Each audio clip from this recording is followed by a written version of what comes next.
Pulse, सहारा और अन्य chit fund company और सोसाइटियों की जानकारी पाने के लिए सब्सक्राइब करें हमारे इस चैनल को और साथ के साथ हमारी बेल आइकन का बटन दबाएं ताकि हमारे द्वारा बनाई गई हर एक लेटेस्ट अपडेट पहुंचे सबसे पहले आपके पास। दोस्तों, जैसे कि आप जानते हैं कि भारतवर्ष में 60 करोड़ निवेशक चिटफंड और सोसाइटियों से प्रभावित हैं और उनकी मेहनत की गाढ़ी कमाई इन कंपनियों में लगी हुई है और ये पैसा निवेशकों को नहीं मिल पा रहा और चिटफंड कंपनियों के 7,000 निवेशकों ने किया आवेदन पर रुपया लौटाने को खाते में नहीं है बैलेंस। तो ये हालात दोस्तों हमारे यहाँ पर इन सरकारों के हैं जिन सरकारों ने इन कंपनियों को प्रतिबंधित किया और इनके असाइड इनकी जितने बैंक बैलेंस थे सबको लूट कर बैठ गई। बात अगर करें सेबी विभाग की तो सेबी विभाग जैसे दानव ने सहारा और पल्स जैसी बहुराष्ट्रीय कंपनी को तो निगला ही है, साथ के साथ जो कुकड़मुत्तों की तरह गली कूचों में जो चिटफंड कंपनियां खुली थी वो भी इनके हालात देखकर वो सरेंडर हो गई। यानी कि उन्होंने देखा जब इतनी बड़ी बड़ी कंपनियों को सरकार ने इस तरीके से शिकंजे में कस लिया है तो हमारी बिसात ही क्या है। वो कुकड़मुत्तों वाली कंपनियां भी सरेंडर यानी कि अंडरग्राउंड हो चुकी और निवेशकों का पैसा इनमें डूब चुका जिनकी संख्या करोड़ों में है और पैसों की बात करें तो वो भी करोड़ों में है। तो दोस्तों, आज हम आपके लिए ये अपडेट लेकर आए। अपडेट पत्रिका के माध्यम से है और बड़ी अपडेट सुनाने से पहले दोस्तों आपसे अनुरोध है चैनल पर बने रहें। प्रदेश में इस वक्त क्या चल रहा है ये जानना बहुत ज़रूरी है। ग्वालियर की ताज़ा अपडेट है जो 17 अगस्त 2023 को हमारे पास आई है। गोल पहाड़िया निवासी सुनीता कुशवाहा ठेला लगाकर अपना जीवन व्यापन करती हैं। यानी कि एक लेडीज़ ठेला लगाकर अपने जीवन व्यापन करती है। उसके पास जीवन भारती प्राइवेट लिमिटेड का एक एजेंट आया, बेटी की शादी के लिए रुपया जमा करने की बात कही।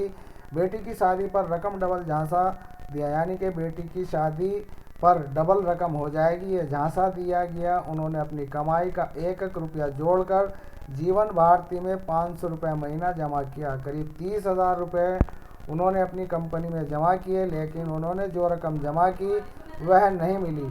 दीपावली में कुछ उनकी बेटी की शादी थी लेकिन शादी के लिए रुपया नहीं है। उन्हें पता चला कि कलेक्ट्रेट के आवेदन जमा हो रहे हैं। उन्होंने अपनी पॉलिसी के साथ आवेदन कर दिया और रुपए कब व कैसे मिलेंगे इनके इस सवाल का जवाब वहां मौजूद अधिकारियों व कर्मचारियों के पास नहीं है।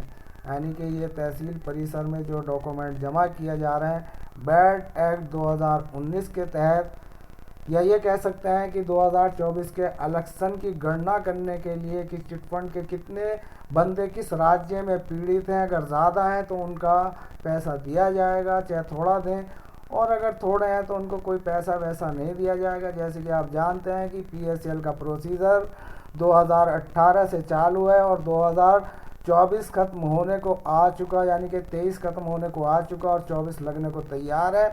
लेकिन विगत 8 वर्षों से अभी तक सेबी विभाग से निवेशकों के पैसे नहीं लौटाए गए, जिनकी संख्या की अगर बात करें तो 5 करोड़ 85 लाख निवेशक एक ही कंपनी पल्स के प्रभावित हैं, जिनका 49,100 करोड़ रुपया इस कंपनी में इसी तरह की लेडीज़ और जेंट्सों का अटका है जो ठेला पटरी झुग्गी झोपड़ी वाले हैं। बात अगर सहारा की करें तो सहारा का भी यही हालात चल रहे हैं कि सहारा एक बहुराष्ट्रीय कंपनी जिसकी कमर सेबी विभाग ने तोड़ी है और ऐसी तोड़ी के वहाँ पर 11 करोड़ निवेशक प्रभावित हुए। कहने को अमित शाह ने एक पोर्टल लॉन्च किया है, उससे प्रभावित निवेशक जो हैं वो वहाँ पर आवेदन के लिए जा रहे हैं। लेकिन बड़ी बात यह है कि वहाँ पर केवल क्रेडिट कोऑपरेटिव सोसाइटी के ही निवेशकों को सहकारिता मंत्री अमित शाह पैसे देने की एक पोर्टल खोला है। चाहे आपके 10 लाख लगे हों या 100 लाख लगे हों, आपको केवल 10,000 ही दिया जाएगा। और ऊपर से तुर्रा यह है जिनकी मैच्योरिटी अवधि पूरी नहीं हुई है उन निवेशकों को कुछ नहीं दिया जाएगा। यानी कि वो निवेशक जिनके चाहे 20,000 है या 50,000 है उनको कुछ नहीं दिया जाएगा क्योंकि उनकी मैच्योरिटी अवधि पूरी नहीं हो सकी।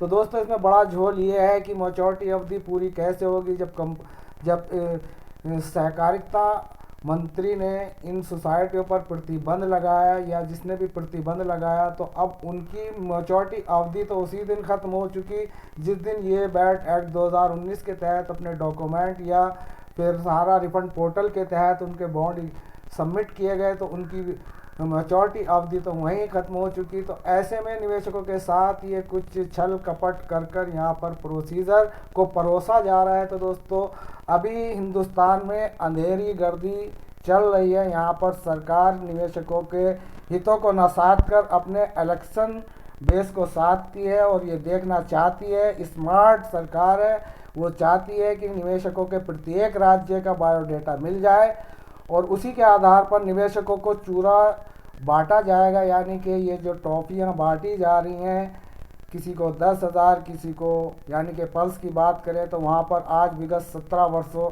यानी कि 7 वर्षों में अभी तक 15,000 रुपये का ही प्रोसीजर लगा दिया जा रहा है। चाहे किसी के 1 करोड़ रुपया हो या लाख हो या हज़ार, उनके लिए बस एक ही प्रोसीजर है। ये कछुआ चाल, ये धोखाधड़ी अभी तक यहाँ पर मौजूद है। कोई समाधान इस सरकार में नहीं दिखता।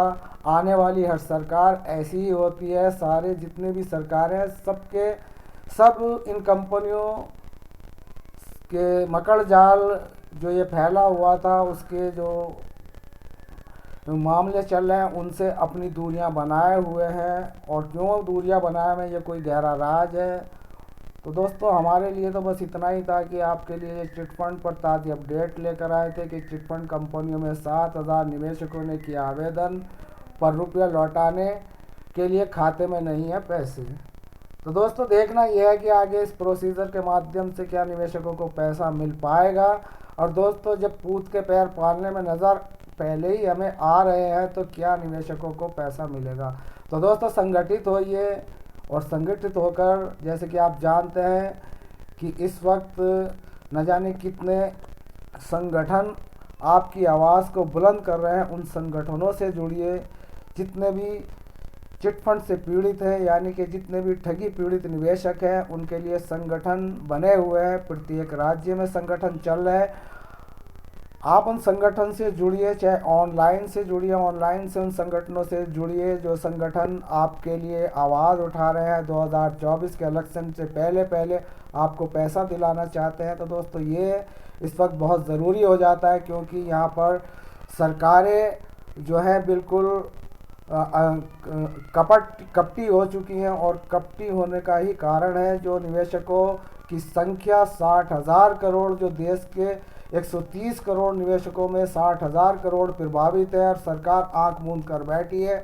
और जब भी इलेक्शन आता है तो इनका ये क्या बोलते हैं कि बरसाती मेंढक की तरह ये निकल कर बाहर आ जाते हैं और अपने रसूख के लिए निवेशकों के हमदर्द बन जाते हैं। तो दोस्तों इनसे थोड़ा सा आपको दूरी बनानी होगी और अपना हित साधने के लिए इन लोगों से जितनी दूरी आप बनाएंगे अच्छा रहेगा। आपका हित इसी में है कि संगठित होकर आवाज़ बुलंद कीजिए 2024 से पहले अपने पैसे के मिलने की।